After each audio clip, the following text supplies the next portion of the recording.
Hi there, and welcome to the Daily Gardener, an almanac of garden history, literature, and small botanical joys. I'm Jennifer Ebling, and today is April 1st. April arrives after a long wait.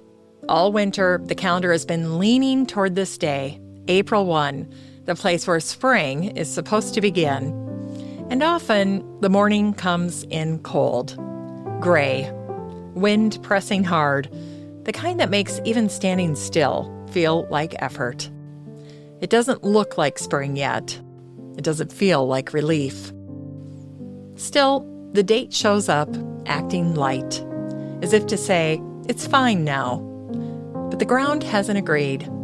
The beds stay quiet. Branches hesitate. The soil holds back. Easter is close. The light is longer. Hope has been building. That's what makes this day hard. The wanting has been serious, earned. April, meanwhile, arrives careless, like a surprise that asks for enthusiasm when there isn't much left. It would be wiser to lower expectations, but the door still gets opened, the same spots get checked, breath gets held. Because after this much waiting, it's impossible not to want something. And that's where April begins. Here's today's garden history. It was on this day in 1826 that the English horticulturist Lady Dorothy Fanny Nevill was born. Dorothy would turn gardens into laboratories, salons into engines of influence, and curiosity into a lifelong practice. Dorothy grew up surrounded by legacy. Her ancestor was the English writer and politician Horace Walpole. Dorothy was raised among estates, stories, and expectation. She was fluent in multiple languages, traveled young, and observant. And then, scandal. In the summer of 1846, Dorothy was discovered unchaperoned with George Smythe, a rising political figure. The fallout was immediate. Her reputation was shattered. Court doors closed. Her family moved quickly to contain the damage, arranging her marriage the following year to her cousin, Reginald Nevill. What followed looked quieter from the outside. The lesson stayed with Dorothy. So did the garden. Try to imagine Dorothy in those first years at Dangstein, hands in the soil, proving to herself that a woman's real story could be written in roots and glass and green rooms. At Dangstein in Sussex, Dorothy built a garden on a scale few private estates could match. 17 conservatories, 34 gardeners, glass filled with orchids, nepenthes, and tropical plants gathered from across the world. Every gardener knew Dangstein. Dorothy experimented constantly with soil, water systems, and herbaceous borders that would later become standard practice. She built a pinetum, a bamboo grove, a rainwater system that moved first through the glass houses, then the beds, then the terraces. And she delighted in the curious.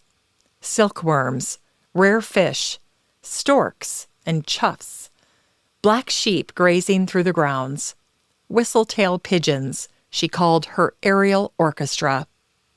Dorothy traded plants with Kew. She sent specimens to William and Joseph Hooker. And in 1861, she began corresponding with Charles Darwin, supplying him with rare orchids and insect-eating plants for his research. One plant, Utricularia montana, helped Darwin understand how bladderworts trap their prey. He later wrote that he had hardly ever enjoyed a day more than working with Lady Dorothy's specimen. When Dorothy's husband died in 1886, debts forced the sale of Dangstein. 15,000 plants went to auction. Glasshouses dismantled. The garden disappeared. But the work didn't end there. Somewhere, a fern that once unfurled under glass at Dangstein ended up in another conservatory and had another life, a fragment carried forward. And Lady Dorothy didn't stop. She moved to Stillions and created a wild garden. She hosted political salons in London. She helped found the Primrose League. She collected snuff boxes and corset buttons. And she wrote. Dorothy's memoir, The Reminiscences of Lady Dorothy Nevill, published in 1906, sparkles with wit, resilience, and observation. The record of a woman who refused to disappear quietly. And it was on this day, in 1838, that the American botanist George Edward Post was born. George was an American surgeon and missionary who spent most of his life in Syria and Lebanon. By day, he taught medicine and treated patients. By habit, and often by exhaustion, he collected plants. George worked long hours, slept briefly, and then worked again. He rode into mountains on horseback, leaning from the saddle to cut specimens without ever dismounting. And by the end of his life, George had collected more than 20,000 plants. In 1896, George published Flora of Syria, Palestine, and Sinai, the first comprehensive English-language flora of the region. And for the first time, Western gardeners, botanists, and scholars could understand the plants of the Levant clearly, by name, by place, and by habit. There were irises, sages, wildflowers shaped by heat, wind, and scarcity.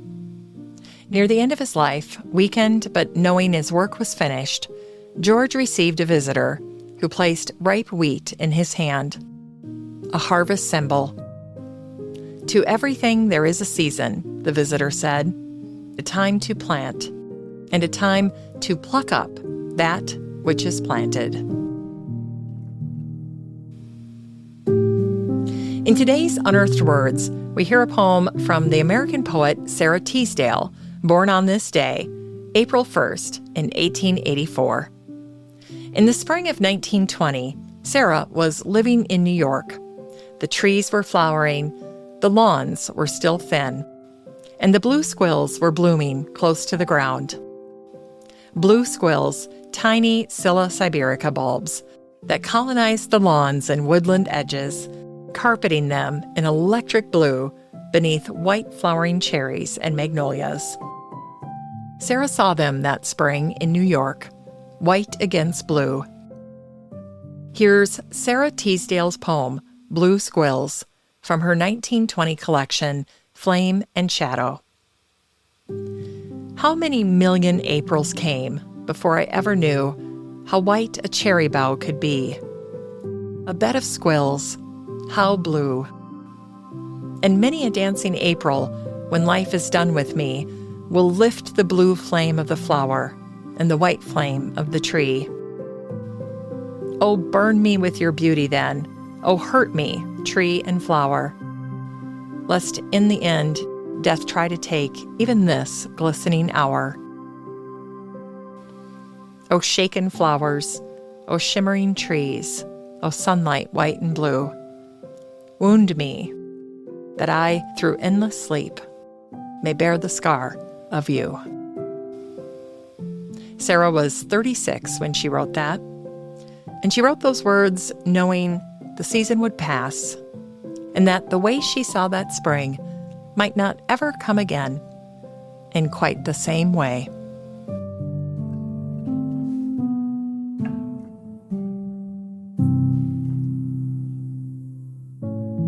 It's time to grow that garden library with today's April Fool's book selection, Good in a Bed by Ursula Buchan. It's Garden Writers Week here on The Daily Gardener, which means all of the book recommendations for this week feature books devoted to gardeners who turned gardening into writing and stayed with it over time. Good in a Bed gathers years of Ursula's gardening columns, pieces shaped by observation, humor, and long acquaintance with soil and people alike, and it's one of my favorite books. The title comes from a nurseryman's line about the rose Lady Hillingdon. Good in a bed, but better against a wall. Lady Hillingdon is an apricot tea climber with long hanging buds. It's one of those roses that always looks as if it's just sighed. And against a warm wall, it flowers more freely and shrugs off cold winds. Good in a bed, but better against a wall is the kind of remark that only makes sense if you've spent years watching plants, knowing that many of them thrive with a little shelter nearby. Ursula writes about failures. She also writes about fashions that didn't last and about the quiet satisfactions that do. It's a book that feels like a conversation continued over years, one you can return to in any season and find something still alive. And finally, here's something sweet to ignite the little botanic spark in your heart. It was on this day in 1841 that William Jackson Hooker began his duties at the Royal Botanic Gardens, Kew. When William arrived at Kew, very little was certain. Parts of the garden were already gone. Other parts were barely holding. William walked the grounds each morning. He took notes. He made small decisions without knowing which ones would last. He once wrote, "I feel as if I were to begin life over again." He was 56 years old, and he did begin again. He stayed for 24 years, walking those same paths, watching things take hold that he barely dared to plant. When William died at Kew in 1865, his son Joseph stepped in to carry it forward. And the garden didn't stop, and it has never stopped since. As we close the show today, remember, April is finally here. The calendar says so. The day asks for a smile, but it can be hard to laugh when the tulips planted on a cold October day still haven't emerged. When the ground stays quiet a little too long, that's when the mind starts reaching for explanations. Squirrels, rabbits, anything that might explain the delay. April 1st arrives like that. Light on the surface, uncooperative underneath. But she'll come around. Thanks for listening to The Daily Gardener.